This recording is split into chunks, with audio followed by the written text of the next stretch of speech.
Usually when we talk about a company's financial health, there is this expectation of precision, Right, like it's just a clean, simple equation. Exactly. You look at a record-breaking surge in customer demand, you look at a backlog of orders that is just like spilling out the warehouse doors, and you think the math is obvious. The chart goes up and it's a clean win. Yeah, but it's a comforting narrative, right? We desperately want our financial models to fit into neat little binary boxes. Oh, for sure. Demand is high, therefore the business is thriving. But, that assumption completely ignores the physical reality of how things actually get built. And that physical reality is exactly where the math breaks down. Welcome to this Talk Ticker style deep dive. Today we are looking at a financial landscape that is incredibly murky. Murky is definitely the right word for it. Because GE, healthcare ticker symbol GEHC, they just posted their highest order growth since they spun off into an independent company. Which, on paper, sounds like a massive win. You think so, right? The world clearly wants their medical technology more than ever. But simultaneously, their profit margins are actually slipping. Yeah, and that's the core tension we need to unpack today. So our mission today is to break down this divergence between massive demand and shrinking profitability. We're going to figure out if this stock is a buy, a hold, or a fold for your portfolio. We really need to get data forward here. We have to look past the corporate gloss of their Q2 2026 earnings call to find the actionable signals in all this noise. Because in this current market, assuming a headline revenue number tells the whole story is just incredibly dangerous for you as an investor. Absolutely. You have to dissect the operational hurdles that are eating into the bottom line. Right. So let's start by diagnosing the immediate vitals. Total revenue hit $5.3 billion. Which represents a 5.7% reported growth compared to the prior year. But, they focus heavily on organic revenue growth. That strips out currency fluctuations and acquisitions to show the true core business. And that organic growth came in at 3.5%. A 3.5% organic growth rate for a mature legacy medical tech company is respectable.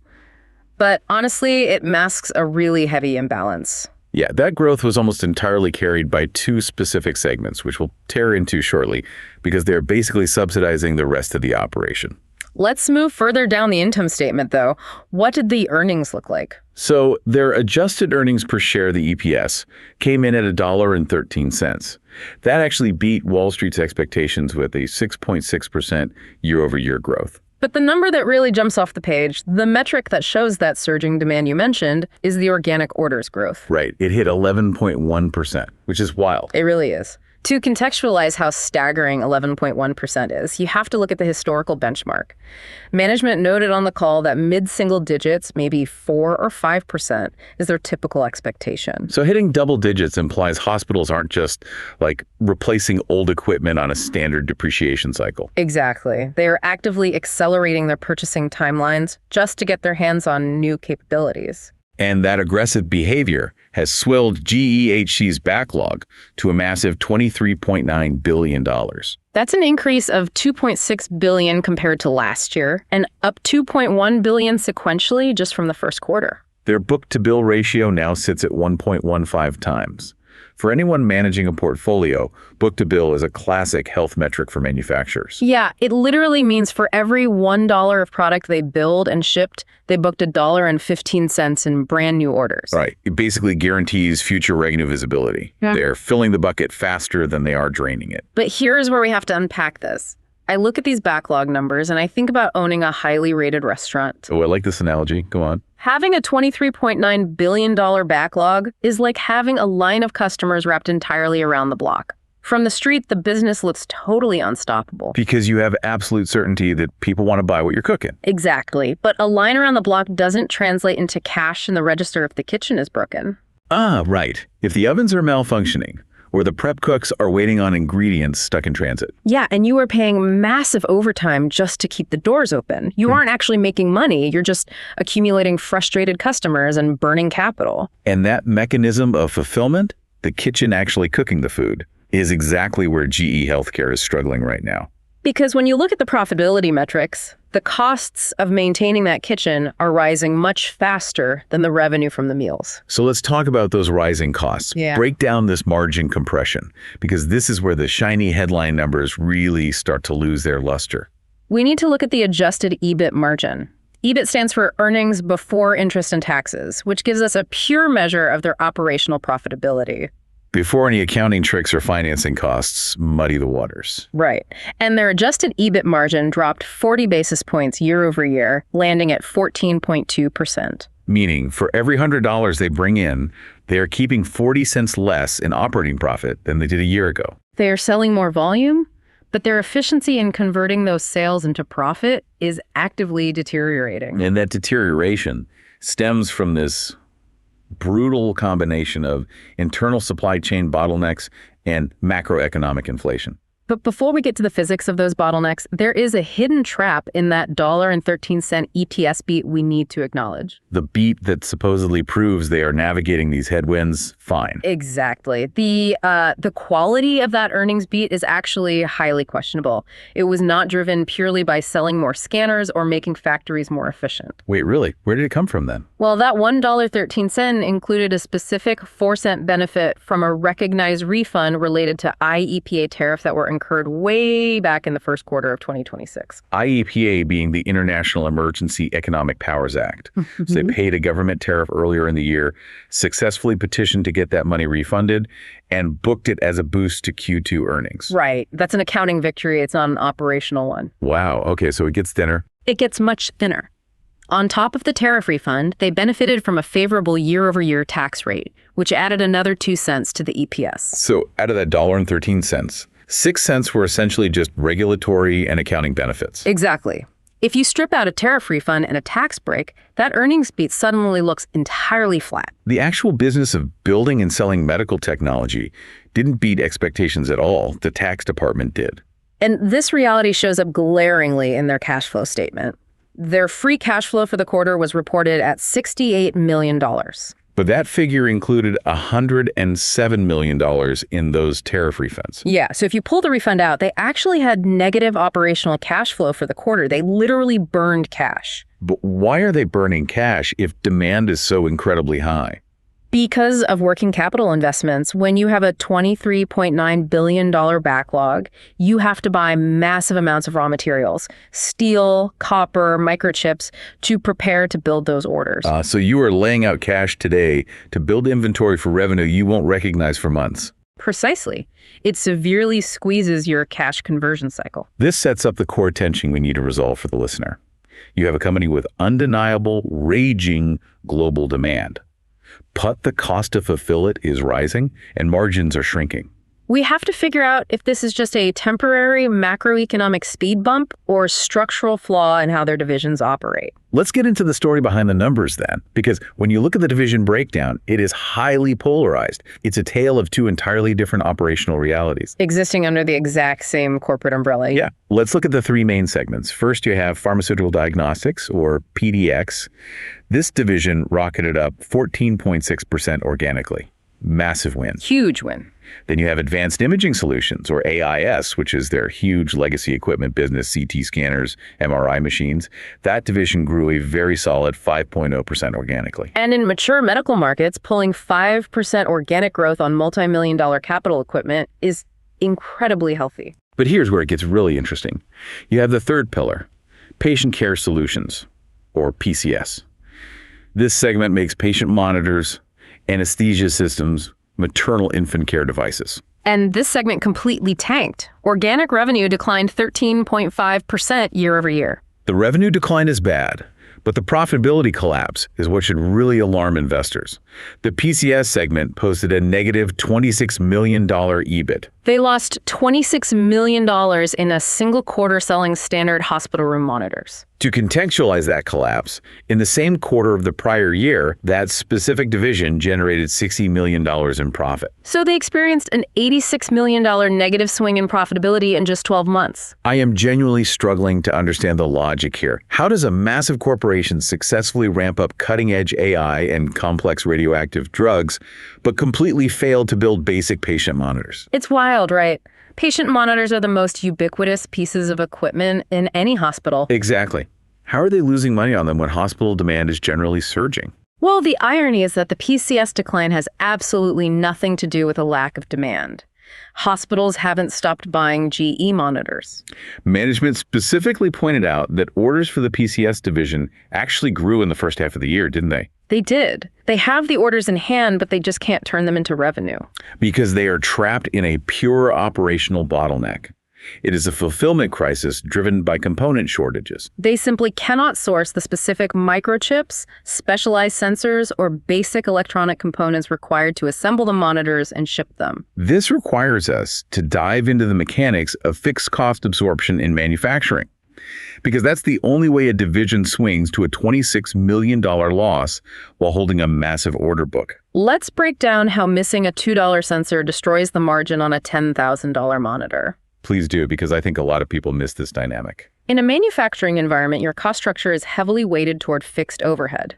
You have massive factories, a skilled workforce, machinery maintenance, property taxes. Those costs exist whether you build one monitor or 10,000 monitors.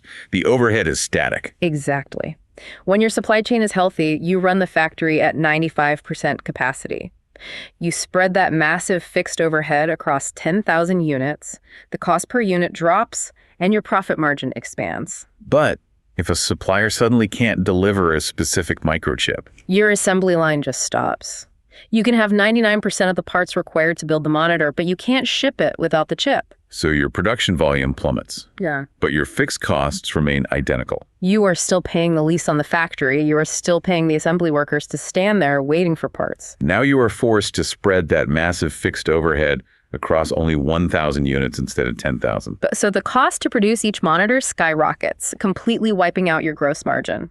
Furthermore, you can't invoice the hospital and recognize the revenue until the product actually ships. Your costs remain high, your revenue drops to zero for those unfinished units, and boom, you swing rapidly into a $26 million loss. It's like the kitchen is fully staffed, the rent is paid, the customers have ordered, but the chef ran out of plates. You just sit there bleeding cash. It is the ultimate vulnerability of complex hardware manufacturing in a volatile global supply chain. Now, to really highlight how frustrating that failure is, we have to look at the wins in the other divisions, because they are incredibly significant. Let's talk about PDX, the Pharmaceutical Diagnostics division.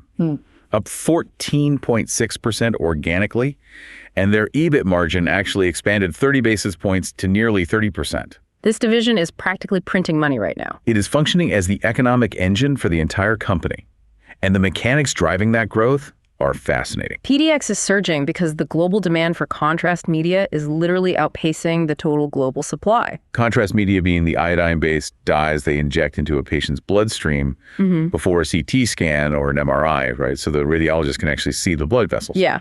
CFO Jay Saccaro flatly stated on the call that current market demand is close to outpacing total market supply. We are bordering on a structural global shortage of these essential diagnostic fluids. And GE Healthcare isn't just a participant in this market. They are a dominant leader. When demand outstrips supply on a non-discretionary medical product, the manufacturer gains immense pricing power. So GEHC is benefiting from both volume increases, selling more physical units to desperate hospitals, and significant price increases. But you know, their growth isn't just coming from the standard iodine dyes. They are leaning heavily into radiopharmaceuticals, and this is where the underlying science fundamentally shifts their business model. Radiopharmaceuticals are a massive leap beyond standard contrast media. These are radioactive drugs, primarily used in PET scans, designed to target very specific diseases. And GEHC is experiencing a boom here, specifically highlighting a product called Vizamyl. The transcript notes Vizamyl is an amyloid PET imaging agent. We need to break down the biology here to understand why this specific product is driving double-digit revenue growth. To understand Vizamyl's value, you have to look at the current revolution in Alzheimer's disease treatment. Alzheimer's is characterized by the buildup of amyloid beta proteins in the brain. These proteins clump together to form plaques, which lead to cognitive decline. Right, and for decades we had no way to clear these plaques. But recently, the pharmaceutical industry achieved massive breakthroughs with FDA approvals for therapies like Leqembi that actively remove these plaques. It's a total paradigm shift in neurology. Yeah. But you can't just hand out these expensive therapies to anyone with memory loss. Precisely. You have to definitively prove the patient actually has amyloid plaques in their brain before you can administer the drug. That is where GE Healthcare controls the gateway. Because Vizamyl is a radioactive tracer. When injected, it crosses the blood-brain barrier and specifically binds to those amyloid plaques. Then you put the patient in a GE PPT scanner. The scanner detects the radiation emitting from the Vizamyl, and the plaques light up on the image. The underlying physics rely on positron emission, right? Yeah, the radioactive isotope in Vizamyl decays, emitting a positron. When that positron collides with an electron in the brain tissue, they annihilate each other, producing two gamma rays. And the ring of detectors in the PET scanner captures those gamma rays, creating a 3D map of the amyloid buildup. That is a phenomenal economic moat. GE Healthcare doesn't take on the massive clinical trial risks of inventing an Alzheimer's cure. They just provide the highly complex diagnostic key required by every single patient who wants access to the cure.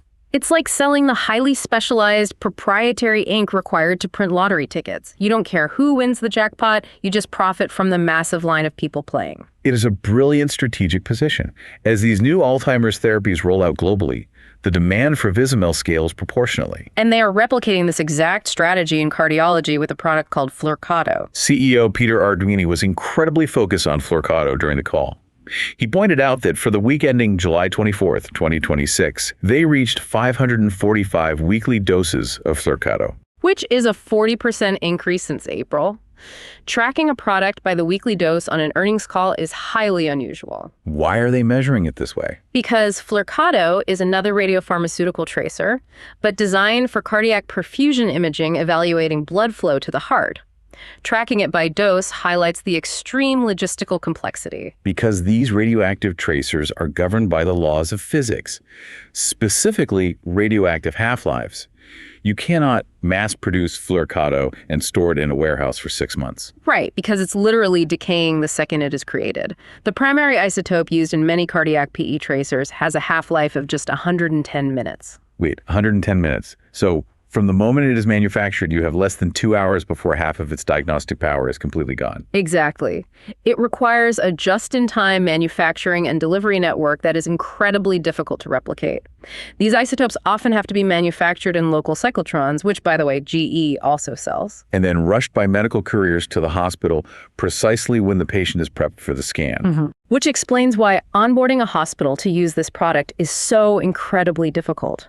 Arduini mentioned that when they sign a new hospital contract, the first 60 days are minimally productive. Because the hospital has to fundamentally restructure its internal workflows, right? Right. Training staff on handling radioactive materials, coordinating couriers. Down to the minute. So that 40% ramp up to 545 weekly doses isn't just a simple sales increase. It is the signal that the hospitals they signed up months ago have finally cleared those onboarding hurdles. They are entering their highly productive phase. And once a hospital integrates that deeply into GE's logistical network, the switching costs to use a competitor become astronomically high. Management actually maintained a medium-term target for Flyrcado to hit $500 million in annual revenue by 2028.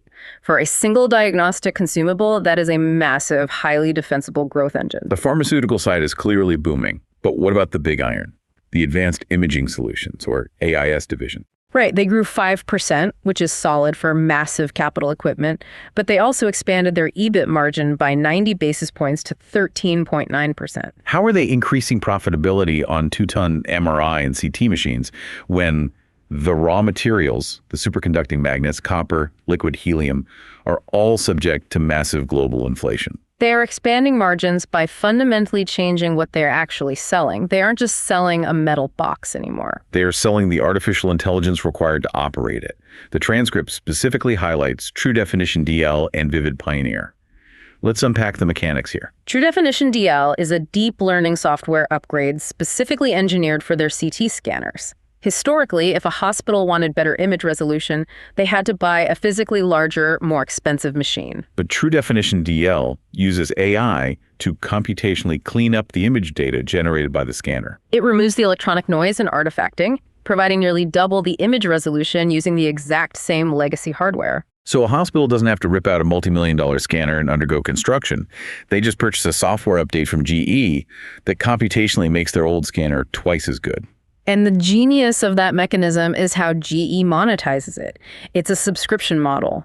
They are generating recurring, high-margin software revenue from an installed base of hardware that has already been paid for. It provides immense clinical value to the hospital without huge capital outlays.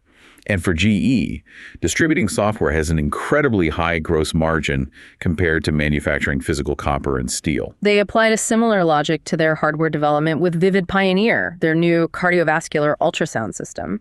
They used a platform engineering approach. Meaning they standardized the base hardware chassis and processing units to drive down the physical manufacturing costs. Exactly. But then they loaded that standardized hardware with highly differentiated AI capabilities designed to automate the sonographer's workflow. Because the software automates the tedious parts of the scan, making the clinical staff faster and more accurate, GE commands a premium selling price in the market. A lower cost to build the physical machine combined with a higher price to sell it based on software capabilities. That dynamic is entirely responsible for AI's expanding its EBIT margin. Zoom out for a second and look at this operational reality. Right. You have PDX and AIS firing on all cylinders, leveraging AI, establishing subscriptions. And then you have PCS, the patient monitoring division, stuck in the mud, bleeding $26 million a quarter because they can't source basic microchips to overcome their fixed overhead. The contrast is totally unsustainable. And it clearly reached a breaking point for the executive team, leading to the most actionable insight from the entire earnings call. Management officially placed the Patient Care Solutions division under a comprehensive review of strategic options. When a division hemorrhages $26 million in a single quarter due to missing parts, management can't just apologize to shareholders and promise to try harder next time. They are forced to make a structural choice. Arduini explicitly stated they are evaluating continued ownership, a sale, or other value-enhancing transactions. They're putting it on the chopping block. For an investor holding this stock, what does a potential sale of PCS actually mean? A divestiture could be a massive catalyst for the stock price. Right now, PCS is an anchor dragging down the consolidated corporate profit margin. If GEHC sells the division to a private equity firm, or maybe another device manufacturer with a better supply chain, two things happen immediately. First, GEHC receives a massive influx of cash, which they could deploy into share buybacks or targeted acquisitions in the high-growth AI and radiopharmaceutical spaces. Second, their overall corporate operating margins instantly jump because the division generating the $26 million losses is just gone. But GE Healthcare didn't build or acquire these patient monitoring businesses by accident. There has to be a strategic downside to amputating a massive division, right? Why do they want to own PCS in the first place? They want it for enterprise scale and product bundling. PCS products, patient monitors, maternal care incubators touch almost every single department in a hospital system. So when GE's sales team approaches a massive hospital network, they want to offer a comprehensive, integrated ecosystem. They want to sell the MRI machine for the imaging center, the contrast dye for the scan, the surgical equipment for the operation, and the monitors for the recovery room. They want to own the entire patient journey. Exactly. If they sell PCS, they lose a significant piece of that enterprise-wide footprint.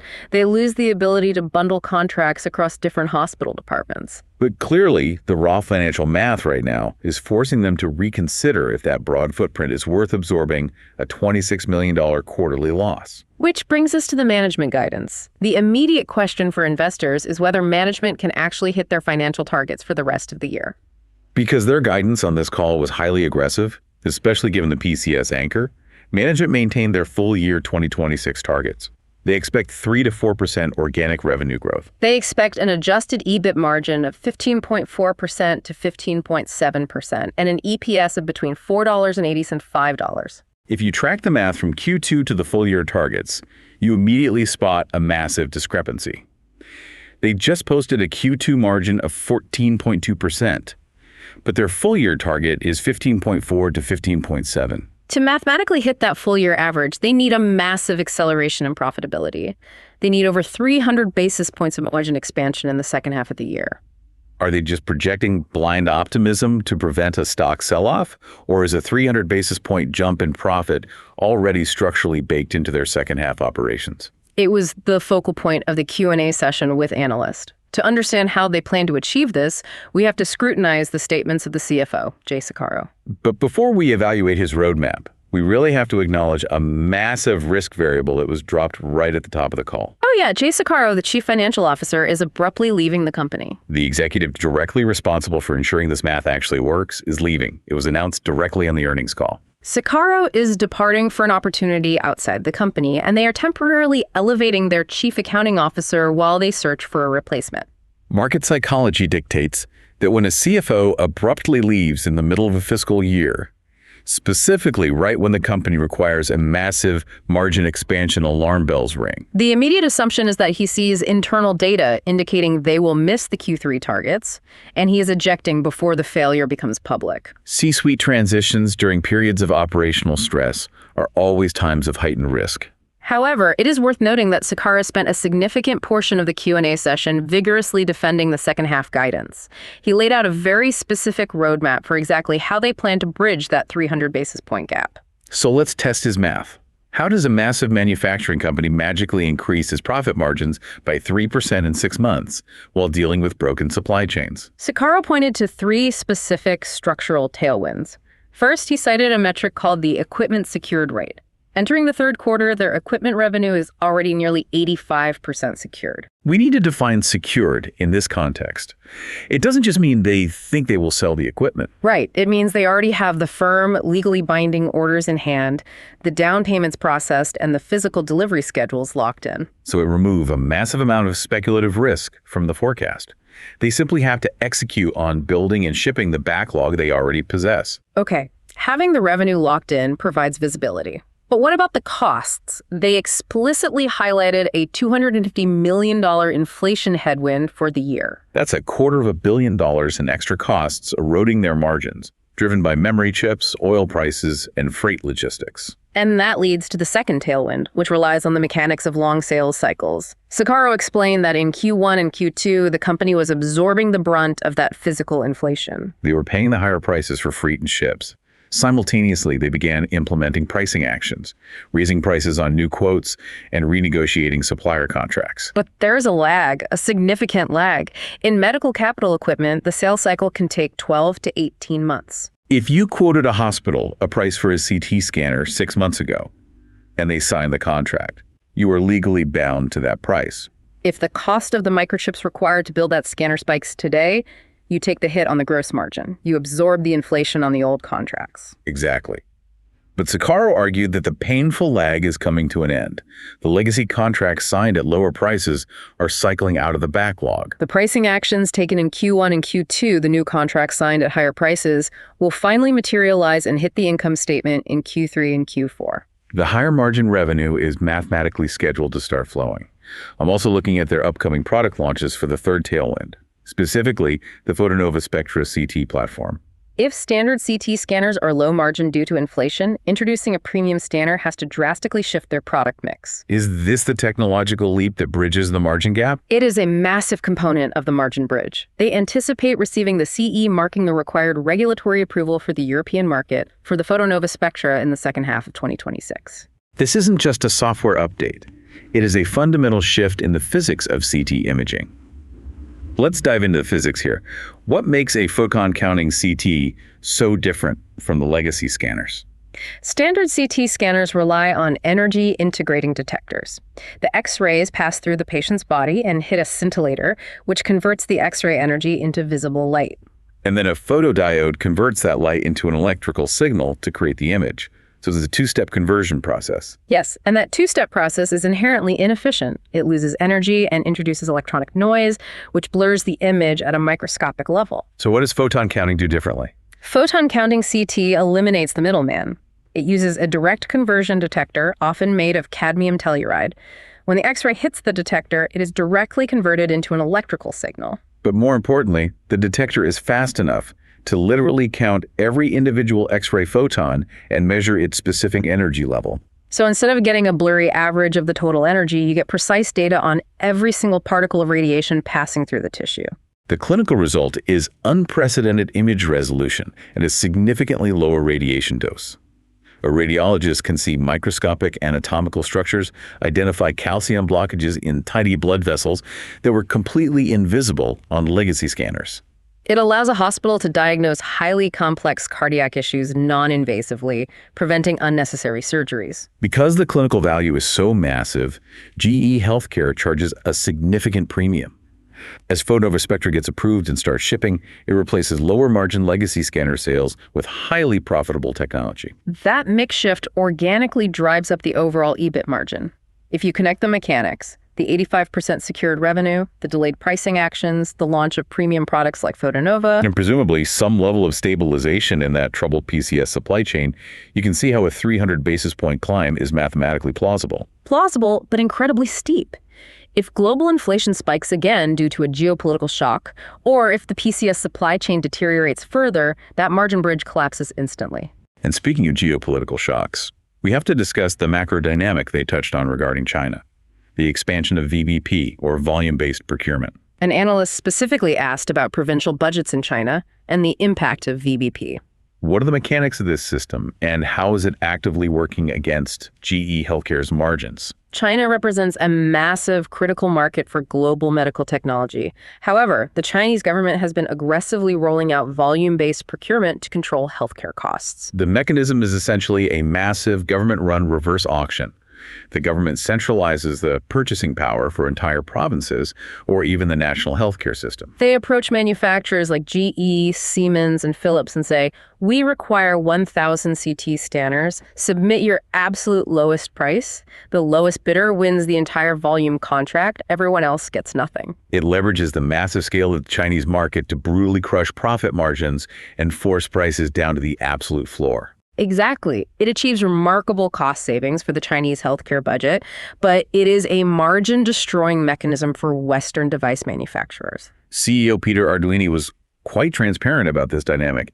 He admitted that they have actively built a year-over-year revenue decline for the Chinese market into their 2026 financial plan. They are structurally planning to make less money in one of the world's largest markets because the pricing pressure is so intense. They are trying to adapt by offering specific, stripped-down configurations of machines that meet the minimum clinical requirements of the VBP tenders without completely destroying their profitability. But it remains a massive macro headwind, which puts that 11.1% global order growth into an entirely new perspective. If they are managing to achieve double-digit global growth while essentially treading water or actively declining in China, the demand they are seeing in the US and European markets must be absolutely ferocious. Driven almost entirely by those AI-enabled product launches and the booming radiopharmaceutical sector. We have covered an immense amount of technical ground today. We unpacked the murky headline numbers, dissecting the tariff refunds, inflating the EPS. We explored the operational divergence, the massive success of the drugs and AI, versus the fundamental failure of fixed cost absorption in the patient monitoring supply chain. We mapped out the physics and the math behind management's steep 300 basis point margin guidance for the second half of the year. We have established a very granular, mechanics-based picture of GE Healthcare's current operational reality. Now, it is time for the bottom line. It's time to distill all of this complexity into what this means for you, the retail investor trying to make a decision about your portfolio. After evaluating the divergence between record demand and shrinking margins, what's your take? I am going to take an opinionated stance. I am cautiously bullish on GE Healthcare. Let's dissect the bull case first. What is the fundamental mechanism giving you confidence despite the clear operational failures in the PCS division? I am bullish because the core of their overarching strategy is undeniably working, and it creates a massive economic moat. They refer to it as their D3 strategy: smart devices, drugs, and digital capabilities. When a company successfully integrates those three elements, they don't just sell products. They own the entire clinical workflow.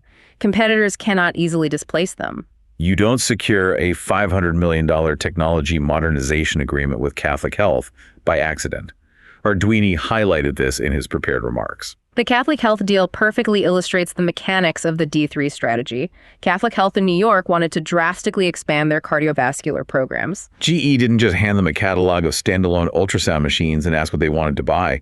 They didn't operate as a simple vendor. They operated as an enterprise architect. They sat down and built a comprehensive multi-year roadmap.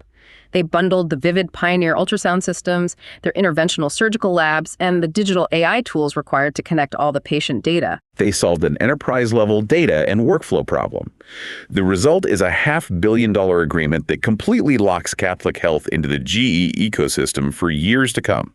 generating highly profitable, recurring service and software revenue. We saw the exact same mechanism with University Hospital Essen in Germany, focusing on oncology and theranostics. GE sold them the cyclotrons to manufacture the radioactive tracers locally, the PET scanners to perform the imaging, and the AI software to analyze the results. They own the entire disease state workflow, from isotope creation to diagnosis. The legacy imaging and diagnostic businesses are undeniable cash cows, fortified by massive, sticky customer relationships. The switching costs are astronomical. Once a hospital system trains hundreds of doctors and technicians on a GE software interface, ripping that infrastructure out disrupts patient care and costs millions in retraining. The demand is not a mirage. The 11.1% order growth proves that hospital administrators, even while fighting tight budgets, view GE's new AI-enabled technology as essential for their own productivity. If a Photonova CT scanner can process patients twice as fast with AI assistance, the hospital increases its own throughput and makes more money. GE is selling them the tools to survive. The fundamental bull case relies on their innovation pipeline.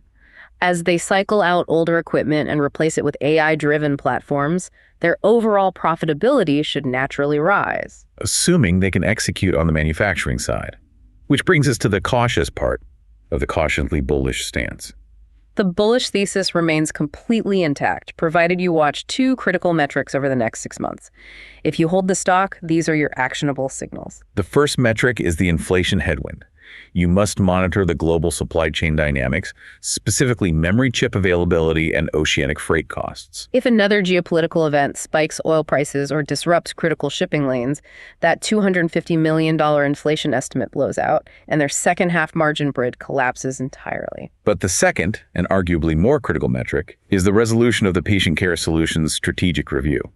You must demand a resolution. If management allows the PCS division to continue bleeding $26 million a quarter while vaguely promising future supply chain improvements, that is a massive red flag. However, if they announce a clean divestiture of the underperforming PCS division to a private equity buyer, or if they demonstrably fix the fulfillment bottlenecks and return it to profitability by Q4, the stock has significant room to run. You are evaluating a company with a record 11.1% order growth, a $23.9 billion backlog, and a booming pharmaceutical diagnostics division controlling the gateway to Alzheimer's treatment. If they amputate the deadweight dragging down their margins, the valuation multiples will inevitably expand.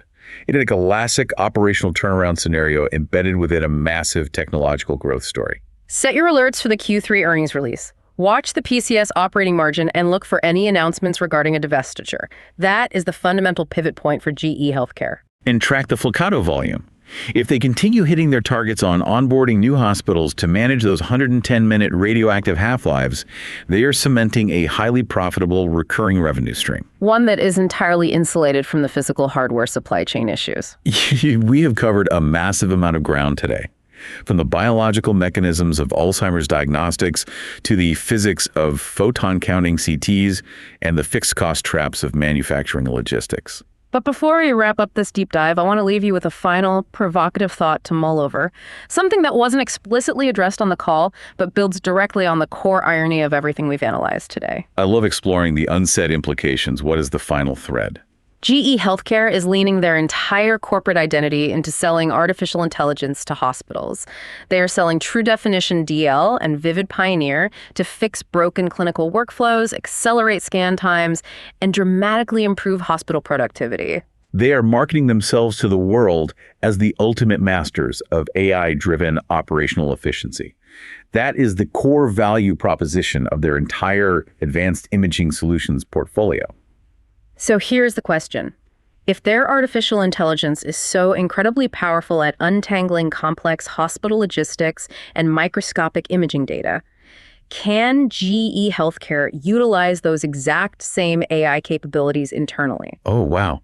Can they deploy their own deep learning models to untangle their broken supply chain and fulfillment bottlenecks in the Patient Care Solutions division before they are forced to sell it off at a massive discount? It is a brilliant extrapolation. CEO Peter Arduini did briefly mention using AI inside the company to improve productivity, but he framed it mostly around simplifying back-office work and lowering administrative costs. But what if they applied enterprise-grade predictive AI to their physical component sourcing? What if they built models to anticipate microchip shortages months before they happen? Or dynamic dynamically reroute freight around geopolitical hotspots and perfectly optimize the factory floor for assembling patient monitors to avoid fixed cost absorption failures. If a company whose entire brand identity is built on providing cutting-edge technological efficiency to healthcare providers cannot use that same technology to fix its own basic manufacturing delays, it raises profound philosophical questions about the actual limits of enterprise AI. It is a stunning irony that the company providing the complex radioactive key to solving Alzheimer's diagnosis cannot figure out how to source enough standard sensors to ship a heart rate monitor. It is the classic physician heal thyself scenario, updated for the era of deep learning. If GE Healthcare can turn their AI inward and actually fix the mechanics of the PCS division, they don't just save a massive chunk of enterprise revenue. They prove to the market that their operational capabilities finally match their clinical innovations. And if they can't, well, then that massive line around the block is going to get awfully restless. It is a phenomenal dynamic to watch, and we will certainly be tracking their Q3 results to see how this friction resolves. And that wraps up our Talk Ticker style deep dive into GE Healthcare. We went into the underlying mechanics, we got data forward, and hopefully we gave you the actionable insights you need to navigate this complex stock. Thank you for tuning into this deep dive, for trusting us with your time, and as always, remember to stay informed and stay curious.